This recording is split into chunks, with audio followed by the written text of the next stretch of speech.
Good morning everyone and most welcome to join this session. आज का session इस series का 11वां नंबर का सेशन है। तो आज पहले की तरह इस प्लेलिस्ट को अगर आप चेक करते हो इन्वायरमेंट एंड इकोलॉजी का, तो उसमें 10 सेशन आपको मिल जाएंगे। तो इसमें टॉप 20 एमसीक्यू का क्या अप्रोच है वो जानते हैं। 10 क्वेश्चन हम अटेम्प्ट करेंगे, 5 क्वेश्चन हम इसी में से कंक्लूड करके इंपॉर्टेंट चीज़ निकाल के उसे देखेंगे, और 5 क्वेश्चन मैं आपसे पूछूंगा जो आप कमेंट सेक्शन में रिप्लाई करोगे। ठीक है, तो इस प्रकार से एक होता है ना इंट्रैक्शन वाला, कि कुछ आप कुछ मैं, इस प्रकार का सेशन है और इसी प्रकार से आगे हम बढ़ सकते हैं। तो चलिए स्टार्ट करते हैं आज का सेशन इंपॉर्टेंट क्वेश्चन के साथ। फर्स्ट क्वेश्चन यानी कि 102 नंबर का क्वेश्चन आपके सामने है। माधव गाडगिल पैनल ने किस क्षेत्र को पारिस्थितिकी रूप से महत्वपूर्ण क्षेत्र घोषित करने का सुझाव दिया है? बताइए। पारिस्थितिकी रूप से क्या मतलब? इकोलॉजिकल। ठीक है, तो बताइए। आपके सामने ऑप्शन है, 4 ऑप्शन है। ए पश्चिमी घाट, बी पूर्वी घाट, सी हिमालय क्षेत्र, डी गंगा जमुना का मैदान। बताइए। देखिए ऐसा क्वेश्चन हम एक कर चुके हैं। ठीक है, माधव माधव गाडगिल पैनल से रिलेटेड एक क्वेश्चन कर चुके हैं। तो इसका सही जवाब क्या होगा? पश्चिमी घाट।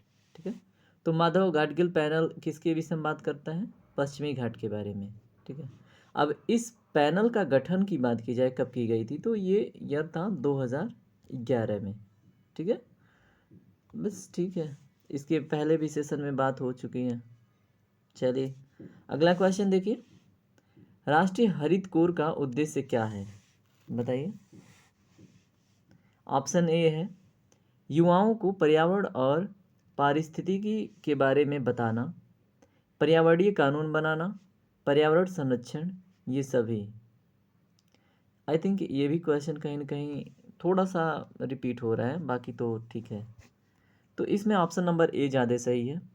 युवाओं को पर्यावरण और पारिस्थितिकी के बारे में बताना राष्ट्रीय हरित कोर का उद्देश्य है। इसमें ऑप्शन नंबर डी में लोग कंफ्यूज हो सकते हैं। ठीक है, चलिए अगला क्वेश्चन देखते हैं इसके बारे में अब। ठीक है इतना। अगला क्वेश्चन देखिए। राष्ट्रीय हरित प्राधिकरण के पहले अध्यक्ष कौन थे? देखिए इसके पहले क्वेश्चन आया था एनजीटी के मुख्यालय के बारे में आया था। ठीक है, अभी यहाँ पे पूछ रहे हैं पहले अध्यक्ष कौन थे। ठीक है, तो बताइए। Justice A Naidu, justice Lokeshwar Singh, justice Markandey Katju, none of the above. इसका सही जवाब क्या होगा? इसका ऑप्शन नंबर बी क्या है? सही जवाब है। ठीक है, option number B justice Lokeshwar Singh इसके सही जवाब है। ठीक है, तो पहले अध्यक्ष एनजीटी के कौन थे? जस्टिस लोकेश्वर सिंह।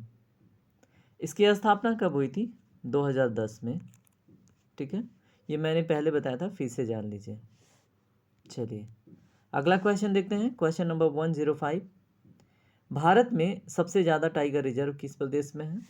ये क्वेश्चन आई थिंक रिपीट हो रहा है। ठीक है, महाराष्ट्र, पश्चिम बंगाल, उत्तर प्रदेश, मध्य प्रदेश। बताइए कहाँ पे है? मध्य प्रदेश में। ऑप्शन नंबर डी इस क्वेश्चन का सही जवाब है। ठीक है, तो भारत में सबसे ज़्यादा टाइगर रिजर्व मध्य प्रदेश में है, याद रखिएगा।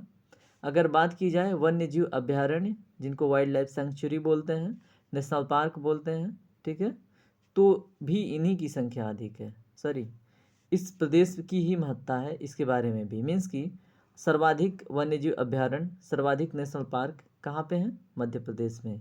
अगर बात की जाए क्षेत्रफल की दृष्टिकोण से, जो वहाँ का फॉरेस्ट कवर है, ठीक है, वो सबसे अधिक है एज पर एरिया। ठीक है, हर एक स्टेट से अधिक है।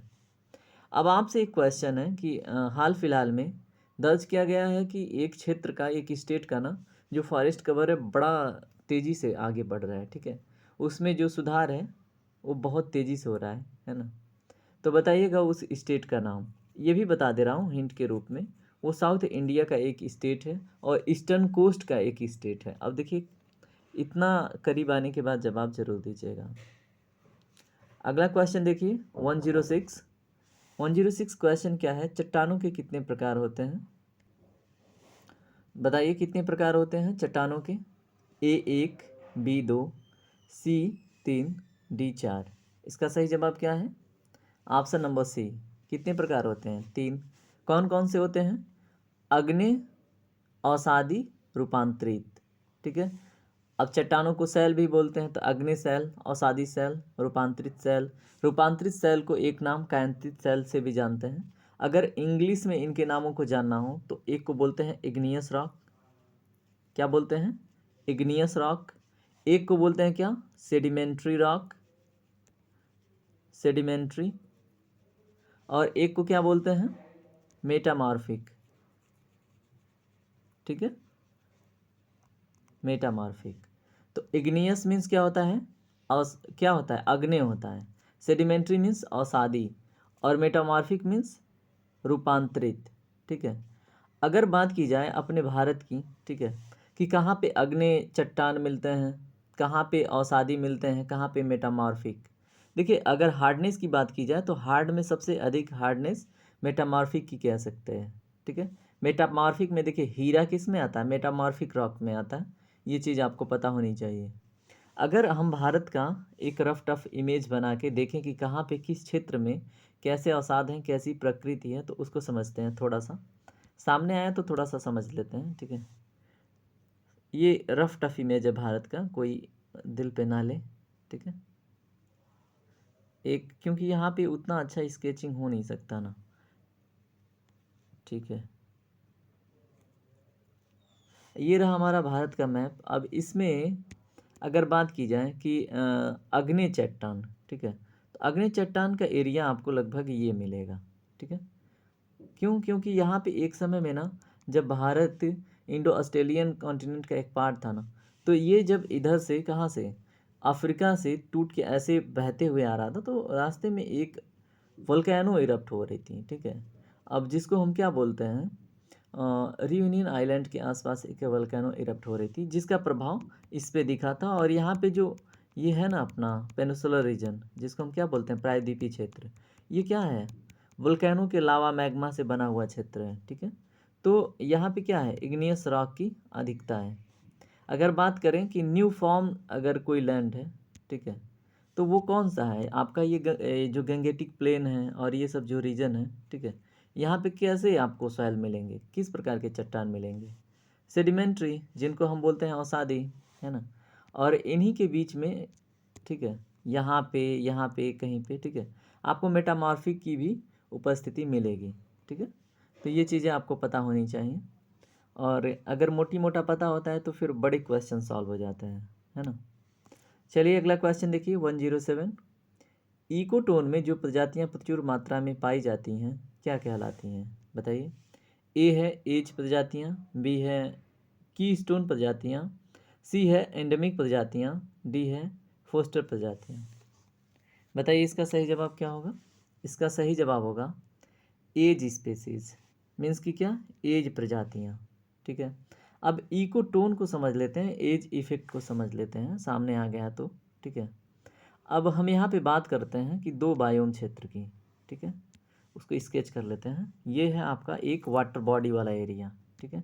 और इधर हम स्केच कर लेते हैं एक लैंड बाउंड्री वाला। ठीक है। जहाँ पे क्या है, ये क्या है, ये स्थलीय क्षेत्र है। ठीक है, स्थल है, और ये है जल। ठीक है।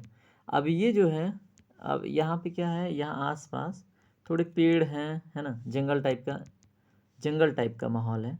ठीक है। आसपास में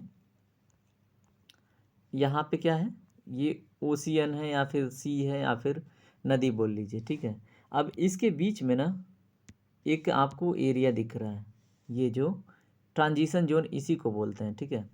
अब यहाँ पे देखिए, यहाँ पे कुछ रहने वाले उभयचर, पानी में रहने वाले यहाँ पे आपको मिल जाएंगे आसपास, और इस जंगल में रहने वाले जो स्थलीय जीव हैं वो भी यहाँ पे आपको इस संक्रमण क्षेत्र में मिल जाएंगे। ठीक है।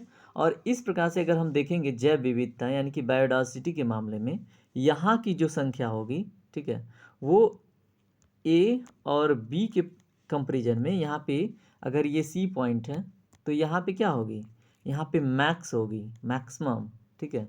और इसको हम क्या बोलते हैं, एज इफेक्ट। ठीक है।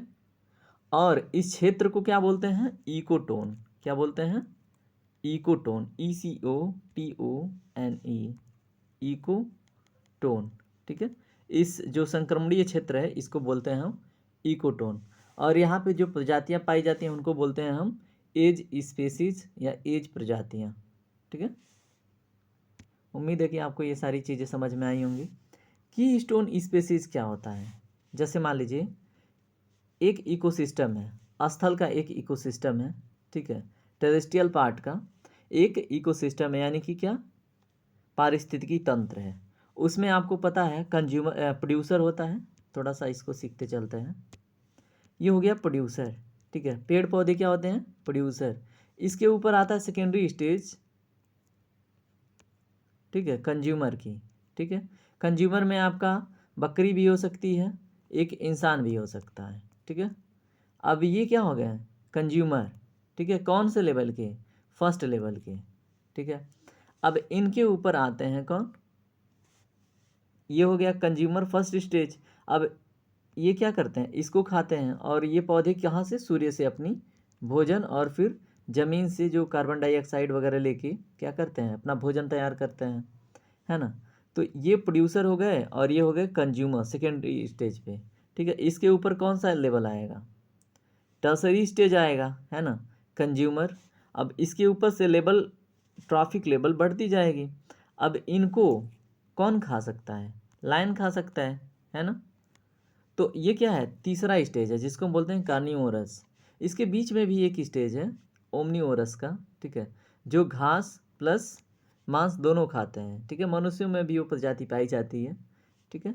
तो अब हम यहाँ पे समझते हैं इसका मतलब क्या है। कीस्टोन स्पेसीज का मतलब एक किसी इकोसिस्टम का एक ऐसा एलिमेंट जो क्या है, उसके बिना वो इकोसिस्टम रन नहीं कर सकता, ठीक है। वो इकोसिस्टम ब्रेक हो जाएगा। जैसे अगर हम एक जंगल की बात करें, वहाँ पे पेड़ पौधे होंगे, ठीक है, उसको खाने के लिए हिरन आएगा, ठीक है। अब हिरन को खाने के लिए शेर आएगा, ठीक है। शेर को हम लायन से, लायन आएगा, ठीक है। अगर लायन गायब हो जाएगा तो फिर क्या होगा? इकोसिस्टम डैमेज हो जाएगी, है ना। ये घासें अधिक हो जाएंगी, है ना। घासें कैसे अधिक हो सकती हैं? देखिए, घासें अधिक नहीं, घासों की संख्या पे गलत प्रभाव पड़ेगा। घासें कम हो जाएंगी। कैसे? क्योंकि यहाँ पे जो बकरियों की संख्या है या फिर यहाँ पे हिरणों की संख्या है वो बहुत अधिक हो जाएगी। और घास तो अपने जैसे सामान्य स्तर पे उगता है वो उस वही लेवल होगा। अब क्या होगा? यहाँ पे घासें प्रभावित होंगी, हिरणों की संख्या बढ़ जाएगी और ये इकोसिस्टम डैमेज हो जाएगा। लेकिन अगर यहाँ पे क्या हो जाए, लायन रहे, ठीक है, और उसके बाद भी क्या हो, यहाँ पे घास भी रहे और हिरन की संख्या, मतलब इसमें कोई अधिक कम बेसी अगर इधर उधर हो भी रहा है, अगर लाइन ना रहे तो भी क्या होगा बताइए? ये सिस्टम डैमेज होगा ही होगा। क्यों? क्योंकि ये बैलेंस करता है, ठीक है। तो इस इकोसिस्टम का जो लायन है वो क्या है? कीस्टोन स्पीसीज है, ठीक है। क्योंकि ये क्या करते हैं, अगर वो चेन ब्रेक हुआ तो पूरा इकोसिस्टम डैमेज हो जाए, ठीक है। तो उसको उस इकोसिस्टम का हम बोलते हैं कीस्टोन स्पीसीज, ठीक है। चलिए, एंडेमिक प्रजातियां क्या होती हैं बताइए?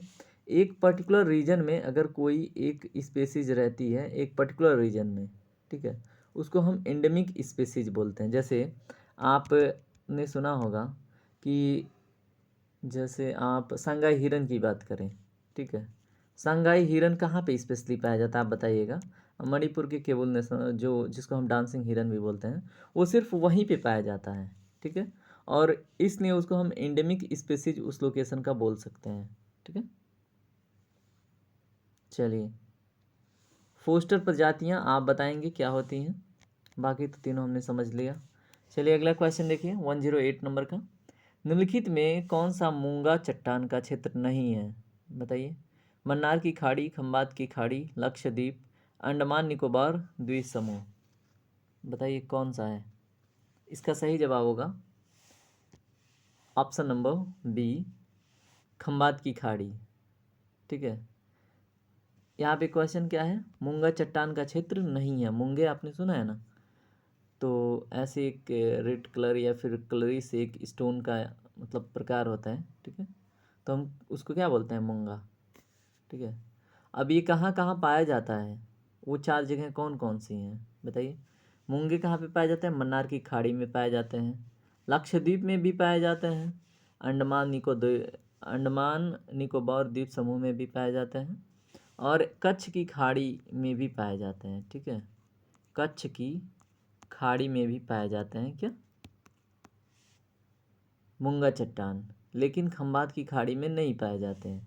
ठीक है, कच्छ की खाड़ी कहाँ पे है बताइए? है ना, अगर हम बात करें तो ये है खंबात की, और यहाँ पे क्या है? कच्छ की। ये कच्छ है और ये खंबात है ना। तो ठीक है, अगला क्वेश्चन देखिए। कार्टाजेना प्रोटोकॉल किसके सुरक्षित उपयोग, हस्तांतरण और हैंडलिंग के बारे में बात करता है? बताइए। कार्टाजेना प्रोटोकॉल के बारे में हमने पढ़ रखा है, लेकिन फिर भी आप बताइए। ए है नाभिकीय कचरा, बी आक्रामक विदेशी प्रजातियां, सी संशोधित जीवित जीव, और वही एलएमओ जिसको बोलते हैं संशोधित जीवित जीव, और डी है इनमें से कोई नहीं। तो इसका सही जवाब क्या होगा? कार्टाजेना प्रोटोकॉल किसके बारे में बात करता है बताइए? बात करता है ये संशोधित जीवित जीव के बारे में। ठीक है, संशोधित जीवित जीव के बारे में कौन बात करता है? Cartagena protocol. अब इसकी बात करें तो किस डेट को इसको साइन किया गया था? तो वो डेट था 29 जनवरी 2000। ठीक है, सन 2000 में 29 जनवरी को ये साइन किया गया था। ठीक है, और इसको लागू किया गया कब? 11 सितंबर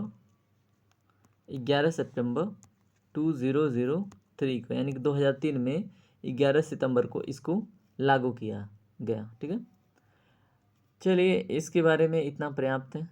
ठीक है, आगे बढ़ते हैं।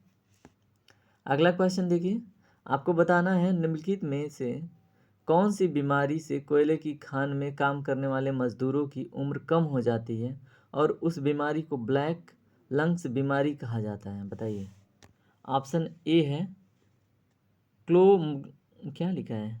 क्लोम गोला रुगड़ता कितना डेंजर नाम है उस बीमारी का।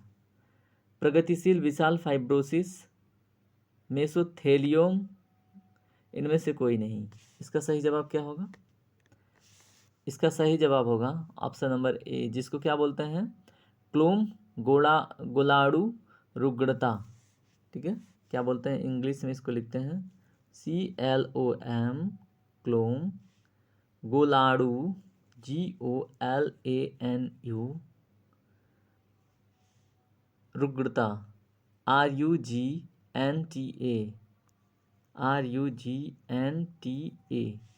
क्या लिखा? क्लोम गुलामारू गुलामारू नहीं, गोलाड़ू रुगड़ता। ठीक है, चलिए अगला क्वेश्चन देखते हैं। भारत का पहला समुद्री राष्ट्रीय उद्यान कौन सा है? बताइए। रानी झांसी समुद्री राष्ट्रीय उद्यान, समुद्री राष्ट्रीय उद्यान कच्छ की खाड़ी, महात्मा गांधी समुद्री राष्ट्रीय उद्यान, मन्नार की खाड़ी समुद्री राष्ट्रीय उद्यान। क्वेश्चन नंबर 111 का राइट आंसर क्या होगा? ऑप्शन नंबर बी, यानी कि समुद्री राष्ट्रीय उद्यान कच्छ की खाड़ी जो है वो किसके वो क्या है? पहला समुद्री राष्ट्रीय उद्यान है। कौन? कच्छ की खाड़ी। ठीक है, स्थापना वर्ष 1982 था, यह भी याद रखिएगा। 1982 में इसकी स्थापना की गई थी। अगला क्वेश्चन, सेशन कंप्लीट हो गया। अगला सेशन अगले सेशन में देखेंगे। ठीक है, तो अगला क्वेश्चन के लिए वेट कीजिए, कमेंट कीजिए, शेयर कीजिए, सब्सक्राइब कीजिए, मोटिवेशन में हेल्प कीजिए। Thank you very much. अगर कुछ भी सीखा है तो वीडियो ज़रूर लाइक कीजिएगा। बाय बाय, टेक केयर, आपका दिन शुभ हो।